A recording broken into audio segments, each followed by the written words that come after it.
రాజకీయ నాయకులు భారతదేశానికి స్వతంత్రం వచ్చి 78 సంవత్సరాలు అవుతున్నా సరే ఆ కొండ కోణంలో ఉన్నటువంటి గ్రామాలకు రోడ్లు లేకుండా, కరెంటు సౌకర్యం లేకుండా, మంచినీటి సౌకర్యం లేకుండా దుర్భర జీవితం అనుభవిస్తున్నటువంటి వారి అందరినీ కూడా గుర్తించి గౌరవించి రోడ్లు వేస్తే ఒక నాయకుడు అంటాడు రోడ్డు వల్ల ఉపయోగం ఉంది అంటే మన రోజా గారు ఉంటారు కదా సార్, పండగ చేసుకోకుండా గాడిదలు కాస్తున్నారా అని అన్నారు సార్. దాని గురించి మీరు ఏమంటారు?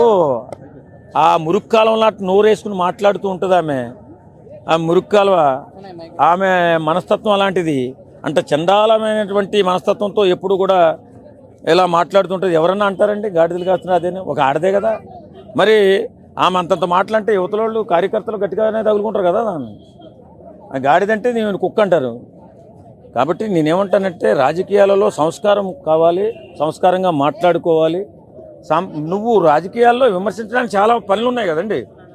వాళ్ళు 6 గ్యారంటీలు ఇచ్చారా, అమలవుతున్నాయా లేదా అడగాలి కదా. ఏమడగట్లా. గాడిద పండగ ఎవరో వాళ్ళ శుభాకాంక్షలు తెలియపరచలేదంట.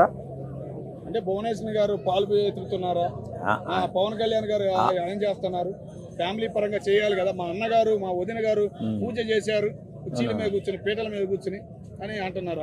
ఏం జరిగిందంట? పీటల మీద కూర్చున్నారా, కుర్చీల్లో కూర్చుని చేశారు. అదే సాంప్రదాయమైన పూజ. పీటలు ఎంత ఎత్తుండవు అంటే వాళ్ళకి పీటలు అంటే కుర్చీలు. ఏదేమైనా పూజ అయితే చేసి శుభాకాంక్షలు తెలియపరిచాడు, చాలా సంతోషం, కాదని అంటలా. ఈ శుభాకాంక్షలు తెలియపరిచినందువల్ల కడుపులు నిండదు. కానీ అసెంబ్లీకి వచ్చి అసెంబ్లీలో జరుగుతున్నటువంటి కార్యక్రమాల పట్ల మాట్లాడి ప్రశ్నిస్తే మాత్రం పేద ప్రజలు, మధ్యతరగతి ప్రజలు వారు బాగుంటారు. అది ఆలోచించాలా. నువ్వు సెట్ వేసుకుని ఒక బట్ట వేసుకుని కూర్చుని పని చేస్తే పని అవ్వదు. కేవలం ఇవాళ వాళ్ళు ఇచ్చినటువంటి 6 గ్యారంటీలు అమలవుతున్నాయా లేదా క్షేత్రస్థాయిలో ప్రశ్నించవలసింది, పోరాడవలసిన బాధ్యత జగన్మోహన్ రెడ్డి గారు. అక్కడికి వెళ్ళి పోరాటం చేయి. నువ్వు సెట్ వేసుకుంటావా, బాగుంటుంది, ప్రజలకు ఉపయోగపడుతుంది. ఈ రోజా ఏం మాట్లాడుతుంది? అన్యాయంగా, చాలా దుర్మార్గంగా మాట్లాడుతుంది. అంటే 11 సీట్లకు తీసుకొచ్చింది వీళ్ళే. కేవలం వీళ్ళు నోటి తుత్తర వల్ల ఇష్టానుసారంగా మాట్లాడి దౌర్జన్యం చేసి దుర్మార్గం చేసి పవన్ కళ్యాణ్ గారు రాజకీయాల్లో ఒక్క సీటు కూడా లేకపోయినా పోరాటం చేస్తుంటే ఆయన్ని ఇష్టానుసారంగా తిట్టించారు. తిట్టరాని తిట్లు అంటే వినరాని తిట్లు తిట్టించారు. చిన్న పిల్లలను కూడా తిట్టించి ఈవేళ 11 సీట్లు పడిపోయినా కూడా ఇంకా బుద్ధి రాలేదంటే వాళ్ళ మాట పద్ధతి మారలేదు, వాళ్ళ గుణం మారలేదు, వాళ్ళ శాడిజం మారలేదు. ఈసారి 11ని 5కి తీసుకొచ్చే బాధ్యత రోజా, వీడెవడో ఏదో శ్రవణ్ కుమార్ అని వాడొకడు, అంబటి రాంబాబు గారు, ఇంకా ఎవరో పేరుని నాని, వీళ్ళంతా 11ని 5కి తీసుకొచ్చే బాధ్యత గట్టిగానే తీసుకున్నట్టున్నారు. ఎప్పటికైనా సాంప్రదాయంగా ప్రజలను మన్నలను పొందుతూ ఆరోగ్యకరమైన వాతావరణంలో రాజకీయం చేస్తే బాగుంటుంది తప్ప ఇంత దుర్మార్గంగా మాట్లాడి ఇక్కడ హిందూ సాంప్రదాయాన్ని కూడా సనాతన సాంప్రదాయం అనేది పవన్ కళ్యాణ్ ఎక్కడికి వెళ్ళాడు. వెకిలి నవ్వులు, ఎర్రి చేష్టలు, బుద్ధి జ్ఞానం లేకుండా మాట్లాడడం. అన్నం తినే వ్యక్తి ఎవరు కూడా అలాగా సాంప్రదాయాల గురించి, గౌరవాల గురించి అంత హీనంగా మాట్లాడు. ఈ పనికి మాలినటువంటి ఈ పడతి రోజా, ఈమెకి ఒక్కరికే చెల్లింది ఆ మాటలు. ఎందుకంటే ఆమె వ్యంగ్యంగా మాట్లాడే అవతల ఇంకా ఎక్కువగా మాట్లాడతారని గుర్తించట్లా. మళ్ళీ ఏదో సందర్భంలో ఎవడెవడు గట్టిగా మాట్లాడతాడు, మళ్ళీ బోరుని ఆడడం, నా పిల్లలు నా దగ్గరికి రావట్లేదని చెప్పడం. ఎందుకు ఈ గోళ్ళంతా? నువ్వు సాంప్రదాయమైన రాజకీయాలు చేయి. నువ్వు రాజకీయాలు చేస్తున్నప్పుడు ఈ జరుగుతున్నటువంటి అభివృద్ధి మీద ప్రశ్నించాలి తప్ప వ్యక్తిగతంగా వెళ్ళిపోతే ఫ్యూచర్లో చాలా పెద్ద దెబ్బ తగిలే అవకాశం ఉంది. జగన్మోహన్ రెడ్డి మాట్లాడతాడో మాట్లాడలేదో తెలియదు, కానీ రోజా వల్ల, అంబటి రాంబాబు వల్ల జగన్మోహన్ రెడ్డి పతనం మాత్రం ఖచ్చితంగా జరిగి తీరుతుంది. ఇప్పటికైనా మారాలి, ప్రజల పక్షాలు నిలబడాలి, పోరాటం చేయాలి, ప్రశ్నించాలి, ప్రజలు అందరూ కూడా బాగుండాలని కోరుకోవాలి. ఓకే సార్, అట్లాగే బిఎన్ మీద కూడా తెగ ఏడ్చింది. ఒక్కొక్క గుడికి ఒక్కొక్కరితో వెళ్తామని విమర్శలు కూడా రోజా గారు చేశారు. మరి ఆయన కూడా స్పందించాలి, ఆయనకి తగిన శిక్ష పడాలని టీడీపీ వాళ్ళు కానీ కూటమి వాళ్ళు కానీ అంటున్నారు. దీని గురించి ఇప్పుడు మాట్లాడడానికి చాలా మంది మగవాళ్ళు ఉన్నారు, వాళ్ళు మాట్లాడవచ్చు కదా. ఎందుకు ఇలా దిగజారిపోతుందో నాకు అర్థం కావట్లా. అసలు మనిషేనా ఇది? నాకు అర్థం అలా మాట్లాడొచ్చా? ఇప్పుడు రాజకీయాల్లో ఉన్న వాళ్ళు కానీ, సెలబ్రిటీ కానీ యువత తీసుకుంటుంది మాట్లాడే మాటల్ని, యువత ఫాలో అవుతుంటుంది. అలాంటప్పుడు జరిగింది ఒక సన్నివేశం, మరి దాన్ని కథలుగా అల్లి అక్కడ ఆ గుడికి ఒకదాన్ని తీసుకెళ్తాడు. సిగ్గు బిడి ఉందా? అసలు అన్నం తినే మనిషేనా అది రోజా? ఇంత చండాలంగా మాట్లాడి సమాజంలో ఉన్నటువంటి యువతని పెడదారి పట్టించే మార్గాలు ఇవి. సంస్కారమైన మార్గాలు ఏం కాదు. మనమే కూడా మాట్లాడవచ్చు కదా అనుకుంటారు రేపు పొద్దున్న. కాబట్టి ఏదేమైనా ప్రజల పక్షాన్ని నిలబడితేనే ఫ్యూచర్లో జగన్మోహన్ రెడ్డి రాజకీయంగా బలపడగలుగుతాడు. ఇలాంటి నికృష్టుల్ని, దుర్మార్గుల్ని, దరిద్రుల్ని దగ్గర పెట్టుకుంటే ఫ్యూచర్లో 11-5 సీట్లకు వచ్చే కార్యక్రమం జరుగుతుంది. ఓకే సార్, అట్లాగే జగన్మోహన్ రెడ్డి గారు పూజ చేశారు కదా, పూజారి గారు ఏదో చుట్టూ తిరగమన్నారంట. ఆ చుట్టూ తిరగడం అంటే ఏంటనేది చాలా మందికి అర్థం కావట్లేదు. ఏం సార్ అది? ప్రదక్షిణ చేయడం అంటారు దాన్ని.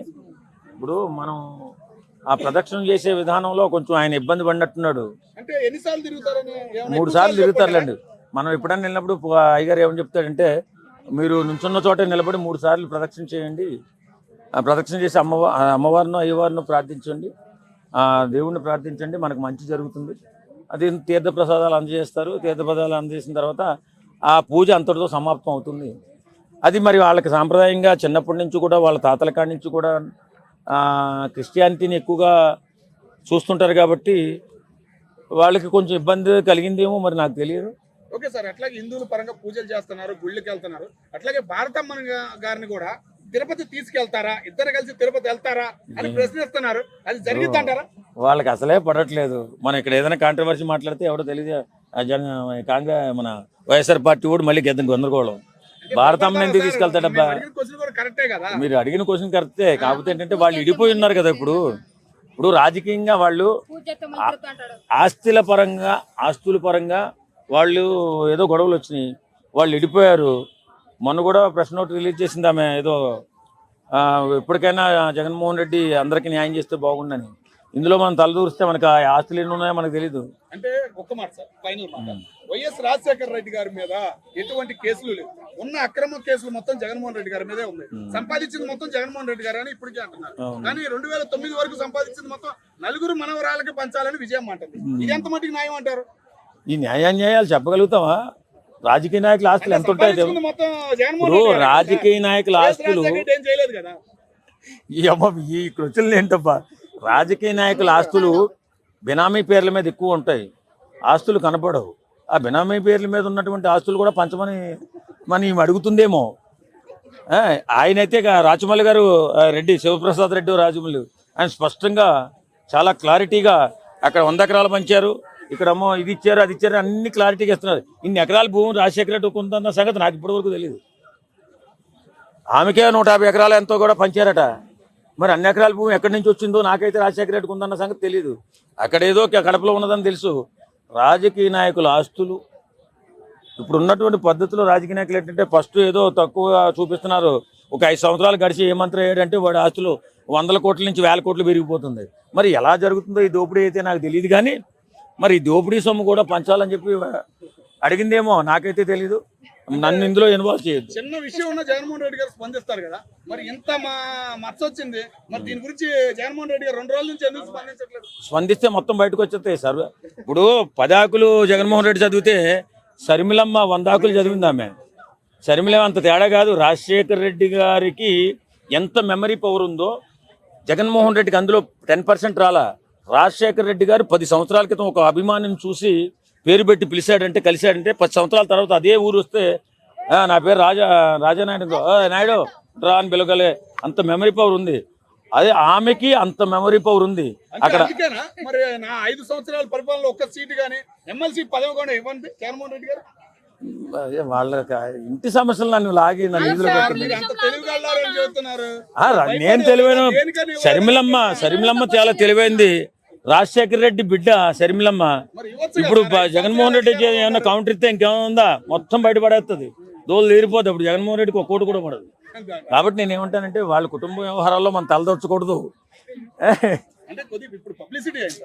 ఏదేమైనా నలుగురు మనవరాళ్ళకి సమానంగా పంచాలి 2009 వరకు అని ఒక మెలికి పెట్టింది. మరి ఆమె అలా మాట్లాడిందని చెప్పి విజయమ్మ దుర్మార్గురాలని చెప్పి వాళ్ళు వైఎస్ఆర్సీపీ వాళ్ళు అంటున్నారు. ఒక అన్ను ఉంటే చాలు, ఎవడో శత్రువు అవసరం లేదు నాకు, మీలాంటి అన్ను ఉంటే చాలు అని చెప్పి ఏమంటుంది.